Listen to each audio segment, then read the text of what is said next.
Hello everyone, today we have new video review, and as you can see this time we are going to check fresh release from Miniart. It is molded in 1/35 scale, it's an interior kit that's written here, and it copies Soviet Balltank Sharotank, so it is part of What If series, relatively recently launched by Miniart. And as you can see we have this boxing with Soviet camouflages inside. So on the front you can see this nice box art. Here you can see comparison with my hand. It's not that big box, I would say. On the side we can see some information about the kit. There is no parts count, but some safety devices. And note that it is made in Ukraine. And here you can see camouflages which are included into this kit. So we even have one German camouflage as far as you can see. And of course the same which is depicted on the box art. So let's open it. That's a top opening box, and while I'm opening it, let me remind you that you can help us by pressing the donate button on our website and choosing the amount you would like to help us with. It is done via PayPal, and of course you will be the one who will decide how much we will get for our new photo and video equipment. So as you can see, inside the box we have assembly manual, and we also have this plastic bag with all sprues inside. So we are going to open it in a second. Of course, bag is sealed, so I will need scissors in order to open it. Okay.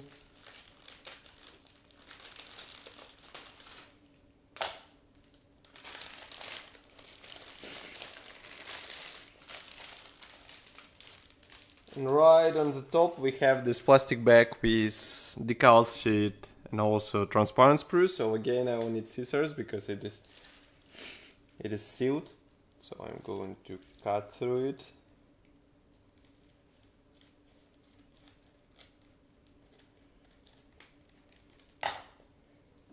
Okay. So what do we have here? Is decal sheet. As you can see here we have all necessary symbols for several marking options which you just saw, and printing quality is quite nice. It is printed in decograph, and some of those symbols can be replicated with masks, for example those white areas. So it will be up to you if you would like to copy them with decals, or you would either use masks for this purpose. Next we have clear plastic sprue. This one is dedicated to two parts, and I would rather bring it closer because otherwise you won't be able to see these parts in a full detail. So here you can see it. Here we have lenses for the tail light and headlamp. They look quite good, but of course you will have to cut masks because masks are not included into this kit. And now we can move on to gray plastic sprues. So first of all we have those special frame parts which come on their own sprue. Be careful with these parts because as you can see they're quite thin and it would be easy to break them. So use the plastic saw, do not use sprue cutters for this. At least I would do it this way. And next we have this plastic frame. It should be like this. So here we have the main ring, let's say, and also side hedge which is placed on the hull part. Also we have some internal parts, for example driver's seat, and all those parts will be used for interior obviously. And from the other side of course this hedge is detailed as you can see, so with some weathering it will look even better. Okay, next we have another plastic sprue which is similar to what we just saw, so we are going to skip it. I'm just trying to figure out how to place those plastic sprues. Next we have four absolutely identical plastic sprues. These are dedicated to tracks. One I will show from inside. So as you can see you will have to combine them together. We don't have any vinyl parts here, we have only those plastic parts. So be careful while replicating the weathering on those parts. It's really worth spending time on those and getting a nice finish on the model. Okay, next we have these two plastic sprues for machine guns. Maybe these are main guns actually, which were used on the sides, and machine guns will be represented with smaller cupolas, which we will see later. Here you can see them. They're molded as one-piece parts as well. Next we have also these plastic sprues with machine guns. I'm not sure if they are suitable for this era, let's say, but as you can see, molding quality is quite nice. Some modelers would replace gun barrels with metal parts. It will be up to you if you would like to do it on your model, but overall molding quality seems to be fine. Next we have sprues with side wheels, because obviously this tank had to have a side wheel in order not to rotate sideways.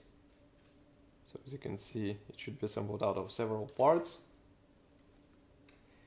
Next we have various internal parts. So as you can see, they're given on four frames. I will show you only one because it's basically the same set of parts.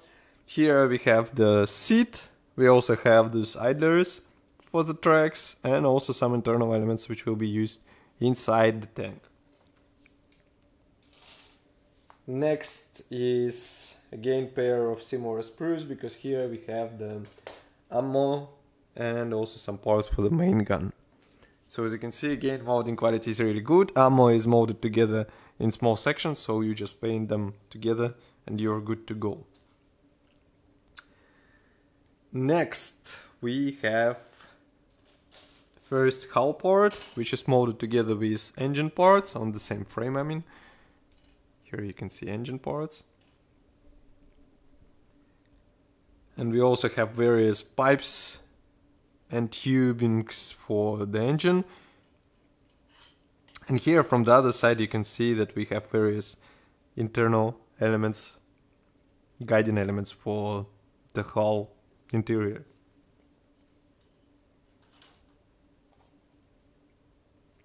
Next we have last gray plastic sprue. This one is also dedicated to the hull part. As you can see, all hulls are separated for the separate hatches. So, sorry, if you are going to use figurine, this might come handy for some interesting diorama scene. And next we have assembly manual. So assembly manual is printed in form of this brochure, as you remember. So here on the first page we don't have a parts count, we have only a short list of the features. And next there is a marking guide for 3 marking options. Of course, all these marking options are imaginative, let's say. They were not existing in real life. Here you can see also parts map. Next we have assembly process, which starts with engine. Here you can see one part of the frame. So next we assemble these subframes together with this ring and idlers. We assemble the driver's seat. We attach all those seats to the tank. Install the ammo bay, assemble the hull parts. And again assemble all internal components. As you can see, it will be quite detailed inside, surprisingly. Next we continue with tracks, and also we install side wheels as the last step. So in total 40 steps. Here you can see colors chart, and here we can see 3 more marking options for this vehicle.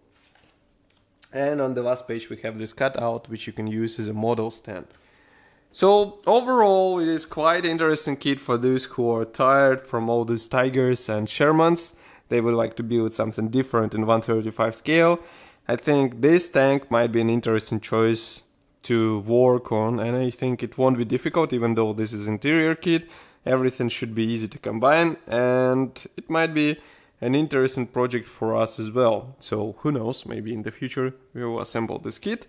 Of course, I will be happy to hear your opinion about this model. Write it here in the comment section below, especially if you like such what-if builds in whatever scale, or you prefer historical accuracy and you don't want to build some sci-fi models. And of course, if you like this video, press the like button, subscribe to our YouTube channel, Don't forget about possibility to support us financially by pressing donate button on our website, and I will see you in the next video as usual. Bye.